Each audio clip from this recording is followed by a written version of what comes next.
Hello student, आपण पाठीमागच्या पिरियडला operating system म्हणजे काय, त्याचे फंक्शन्स हे बघितले. त्याच्यानंतर ऑपरेटिंग सिस्टीम म्हणजे काय आणि त्याचे टाइप्स, त्याचे 3 टाइप्स आपण बघितले: information management system, process management system आणि memory management system. Next lecture we have seen what are futures of Windows 98 operating system. तर असं जर क्वेश्चन्स विचारला परीक्षेमध्ये तर कशामध्ये त्याचे आन्सर लिहायचे बघा. तर बघा, आपल्याकडे ऑपरेटिंग सिस्टीम लोड करताना विंडोज आपण लोड करतो, त्यानंतर एक्सपी विंडोज एक्सपी लोड करतो, नंतर विंडोज 7 लोड करतो. तर सुरुवातीची जी ऑपरेटिंग सिस्टीम आहे ती म्हणजे विंडोज आहे. विंडोज 98 असेल, विंडोज 2000 असेल, विंडोज 2002 असेल, 4 असेल, 6 असेल, 8 असेल.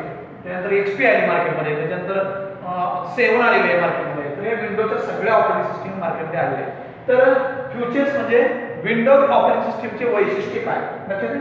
तर बघा, in Windows 98 operating system that is first feature easier to use. आपण ज्यावेळेस कॉम्प्युटरवरती ऑपरेटिंग सिस्टीम लोड करतो त्यावेळेस आपल्याला इझी ऑपरेटिंग सिस्टीम आपल्याला काय करावं लागते, लोड करावं लागते किंवा लोड होते.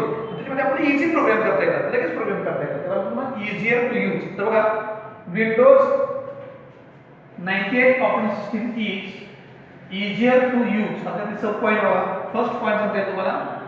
Windows 98 is single user multitasking operating system. एकाच युजरला अनेक सॉफ्टवेअर मध्ये काम करता यावं यासाठी single user multitasking operating system आहे. Single user. सेकंड सांगता येईल इझियर टू यूज मध्ये, the computer can easy to handle in Windows 98. आपल्याला कॉम्प्युटर इझी हँडल करता येते. आणि third, the file can be opened in single click. Single click करून file आपल्याला ओपन करता येते. the file can be opened in single click. ठीक आहे, अशा पद्धतीने ही easier to use operating system आहे. त्यानंतर आपल्याला फोर्थ सांगता येईल, Windows 98 can use digital camera and digital image. Digital camera and image. अशा पद्धतीने आपल्याला ऑपरेटिंग सिस्टीम मध्ये काम करता येतं. काय काय सांगितलं, Windows 98 is single user multitasking operating system. एकाच युजरला अनेक सॉफ्टवेअर मध्ये काम करता येतं. Second, Windows 98 is can easy to install. आपल्या कॉम्प्युटरवर ही ऑपरेटिंग सिस्टीम लगेच इन्स्टॉल करता येते. Third, Windows 98 can file can open by single click. File open केली, सिंगल क्लिक ने फाईल आपल्याला लगेच ओपन करता येते. आणि it is used in digital camera and image. तर डिजिटल कॅमेरा इमेज आपल्याला या ऑपरेटिंग सिस्टीमच्या अंडर बसवता येतो, पाहता येतो, बघता येतो. सेकंड फ्युचर आहे फास्टर. फास्टर. आता काम करण्यासाठी कॉम्प्युटरचा स्पीड जर जास्त असेल तर आपल्याला काम करण्यासाठी थोडंसं वर्किंग जास्त करावं लागतं. त्याच्यामुळे ही ऑपरेटिंग सिस्टीम आपल्याला फास्टर असणं गरजेचं आहे. तर बघा, त्यातला पहिला point, the Windows 98 operating system can program open faster in Windows 98. कुठलाही प्रोग्राम जर केला तर तो फास्ट ओपन झाला पाहिजे, त्याचं आपल्याला काम करता येणार नाही, म्हणजे सिस्टीम ब्लॉक होत नाही. लक्षात येते. तर Windows 98 and programmer open faster in Windows 98. Second, faster मध्ये the computer speed can efficiency can be improve in Windows 98. Speed and efficiency म्हणजे काय, वर्किंग करण्यासाठी कॅपॅसिटी आणि क्लिअरिटी म्हणतो आपण त्याला. स्पीड म्हणजे एखादं ऑपरेशन तुम्ही दिलं तर लगेच फास्ट आन्सर दिलं पाहिजे आपल्याला. त्याला एखादा आन्सर दिले व 2 तास आपण त्याकडे बघत बसलोय असं होऊ नये. तर स्पीड अँड एफिशियन्सी फास्टर पाहिजे त्या ऑपरेटिंग सिस्टीम, त्याशिवाय आपल्याला काम करता येईल. तर Windows 98 programmer open faster in Windows operating system आणि the speed and efficiency can be improve in Windows 98 operating system. Third, तुम्हाला फ्युचर सांगता येईल मेथड काय, true web integration. True web integration म्हणजे काय, ट्रू वेब इंटिग्रेशन. तर आपण त्यामध्ये इंटरनेट कनेक्ट करू शकतो, ईमेल बघू शकतो. तर ट्रू वेब इंटिग्रेशन. तर बघा, त्याचा first point, in Windows 98 can be easily connected to internet. ही ऑपरेटिंग सिस्टीम आपल्याला इंटरनेटला कनेक्ट करता येते.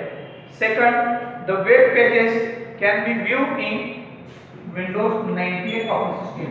तर जे वेब पेज आपण बोललेलं आहे नेटवरून आलेले ते सुद्धा आपल्याला याच्या अंदर बघता येतात. आणि last, the internet, the use of email and post message can be send by internet. तर ईमेल असेल, मेसेज असतील तर आपल्याला ह्या विंडोज 98 ऑपरेटिंग सिस्टीमच्या अंदर मेसेज सेंड करता येतो. तर त्यानंतर फोर्थ सांगता येईल, the Windows 98 can internet conference meeting can be arranged in Windows 98 operating system. म्हणजे जी मीटिंग आहे ती ऑनलाईन सुद्धा मीटिंग आपल्याला यूज करता येते त्या विंडोज ऑपरेटिंग सिस्टीमच्या अंडर. आणि लास्ट तुम्हाला सांगता येईल मोर एंटरटेनिंग. मोर एंटरटेनिंग म्हणजे काय? एंटरटेनिंग, मोर एंटरटेनिंग म्हणजे काय? त्याचा first point, the Windows in 98 operating system can support digital audio and video. Digital audio and video, गाणे ऐकता येतात, व्हिडिओ पाहता येतात. Second, the television broadcast signal can be connected in Windows 98 operating system. तर टेलिव्हिजनचे कुठले सिग्नल असतील तर हे सिग्नल सुद्धा तुम्हाला विंडोज ऑपरेटिंग सिस्टीमच्या अंदर कनेक्ट करता येतात. तर हे 4 फीचर्स आहेत त्याचे. फर्स्ट फीचर कुठला? Easier to use. Second, faster operating system. Third, true web integration. आणि फोर्थ, मोर एंटरटेनिंग. लक्षात आहे? तर विंडोज 98 ऑपरेटिंग सिस्टीमचे हे फीचर्स आहेत. नेक्स्ट क्वेश्चन परीक्षेमध्ये विचारता येईल. आता ही झाली सिंपल ऑपरेटिंग सिस्टीम, कुठली? विंडोज 98. आता इंटरनेट रिलेटेड जी ऑपरेटिंग सिस्टीम आहे त्याला म्हणतो आपण Windows NT operating system, OS that is operating system. तर त्याचे फीचर्स परीक्षेमध्ये क्वेश्चन विचारतात, what are features of Windows NT operating system. तर फर्स्ट फीचर बघा, Windows NT is multitasking, multi user and multi threading operating system. अनेक युजरला अनेक सॉफ्टवेअरमध्ये अनेक वेळा काम करता येतं, त्याला multi user, multitasking and multi threading operating system. Second feature सांगताय, the user can get faster response in Windows NT. तर याच्यामध्ये सुद्धा फास्टर तुम्हाला रिस्पॉन्स मिळतो. थर्ड सांगताय, Windows NT support virtual memory management system. किती प्रकारची जरी म्हणजे जास्तीत जास्त मेमरी तुम्हाला प्रोग्राम सोडवण्यासाठी तो ऍक्सेप्ट करून देतो. म्हणून याला म्हटले support memory management system to allow multi programming in 32 bit system. तर साधारणतः जास्तीत जास्त मेमरी जर क्रिएट झाली तर तुमचा प्रोग्राम फास्ट रन होतो. त्यासाठी व्हर्च्युअल मेमरी मॅनेजमेंट सिस्टीम सुद्धा या एनटी ऑपरेटिंग सिस्टीममध्ये यूज केलं आहे. लास्ट सांगताय, the Windows NT is multi processing operating system. Multi processing म्हणजे काय? Multi processing operating system. आता मल्टी प्रोसेसिंग म्हणजे काय? अनेक प्रोसेस जर तुम्ही किंवा अनेक सॉफ्टवेअर, अनेक प्रोग्राम जर तुम्ही कॉम्प्युटर सप्लाय केलं तर एकानंतर एक प्रोसेस त्यामध्ये व्हायला पाहिजे आणि आपला रिझल्ट आला पाहिजे. त्याला म्हणतो आपण काय? Multi processing. म्हणजे काय झालं? Virtual management. आणि फास्ट काय? फर्स्ट काय सांगितले? Multi user, multi hosting operating system, multi user. तर हे 4 ते 5 वैशिष्ट्ये आहेत की तुम्ही Windows NT 32 bit operating system. किती बिट आहे? 32 बिट ऑपरेटिंग सिस्टीम. 4 ते फ्यूचर त्याच्यामध्ये आहेत बघा. Windows NT is multi user, multitasking, multi threading operating system. First point. Second point सांगताय, the user get faster response in Windows NT operating system. Third feature सांगता येईल, Windows NT support virtual memory management system to allow multiple programming. तर प्रोग्रामला जास्त memory मिळण्यासाठी या सिस्टीमचा use केला जातो. आणि last, Windows NT is multi processing OS. आणि सॉफ्टवेअर प्रोसेस याच्यामध्ये केल्या जातात. आणि last, Windows NT is 32 bit operating system. तर हे 4 ते 5 फीचर्स आहेत. तर विंडोज एनटी आणि विंडोज 98. नेक्स्ट क्वेश्चन काय आहे? What are features of Linux operating system. तर लायनेक्स सुद्धा एक ऑपरेटिंग सिस्टीम आहे. त्याचे काय फीचर्स आहेत बघा. लायनेक्स ऑपरेटिंग सिस्टीम. तर लायनेक्स ऑपरेटिंग सिस्टीम ही साधारणतः लॅपटॉपमध्ये यूज केली जाते किंवा ज्या ठिकाणी इंटरनेट फास्ट जोडलेला आहे, मोठ्या प्रमाणात जोडलेला आहे, कंपनीमध्ये जास्तीत जास्त इंटरनेटचा वापर केला जातो, त्या ठिकाणी लायनेक्स ऑपरेटिंग सिस्टीम यूज करते. बघा, Linux is a free software. First feature, Linux हे आपल्याला गुगल वरून डाउनलोड करता येते, त्याला फ्री सॉफ्टवेअर म्हणतो आपण. Second, Linux is multi user operating system.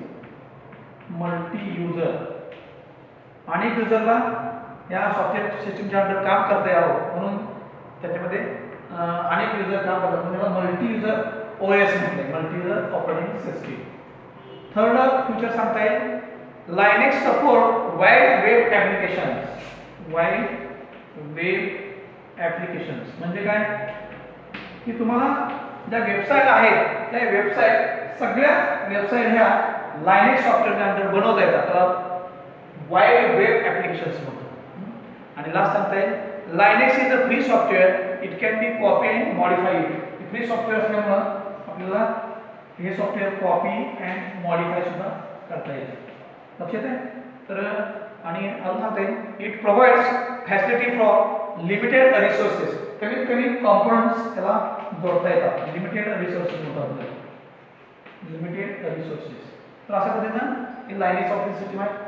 First point, Linux is a free software, it is a multi user operating system. Third, Linux can use wide-based applications.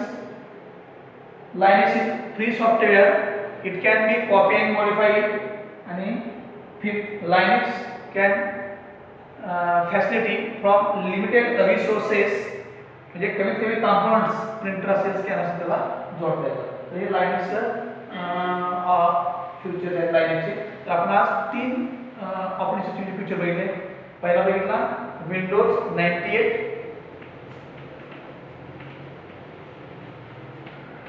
दूसरा आपण बघितला Windows NT आणि तिसरा बघितला आपण लायनेक्स. तर तिन्ही ऑपरेटिंग सिस्टीमचे आपण फ्युचर्स बघितले, लक्षात आहे. आणि त्याचे पूर्णपणे जो क्वेश्चन्स आहेत ते सुद्धा आपण सॉल्व केले. ओके, ठीक आहे. तर या चॅप्टरमध्ये आपण ऑपरेटिंग सिस्टीम आणि त्याचे फ्युचर्स याच्या पिरियडला बघितले. नेक्स्ट पिरियडला आपण काय बघितलं होतं, लास्ट पिरियडला ऑपरेटिंग सिस्टीम म्हणजे काय, फंक्शन्स आणि ते टाइप्स. ठीक आहे. ओके, नेक्स्ट पिरियडला आपण आता हा चॅप्टर 3 पार्टमध्ये विभागलेला आहे. एक information management system, 2 process management system आणि 3 मेमरी मॅनेजमेंट सिस्टीम. त्यातला आपण विंडोजचे फ्युचर्स आज बघितले. आता उद्यापासून आपण एक पार्ट्स म्हणजे इन्फॉर्मेशन मॅनेजमेंट सिस्टीम त्याच्या अंडर असणारे क्वेश्चन्स, प्रोसेस मॅनेजमेंट सिस्टीम त्याच्या अंडर असणारे क्वेश्चन्स आणि मेमरी मॅनेजमेंट सिस्टीम त्याच्या अंडर असणारे क्वेश्चन्स बघणार आहे. ओके.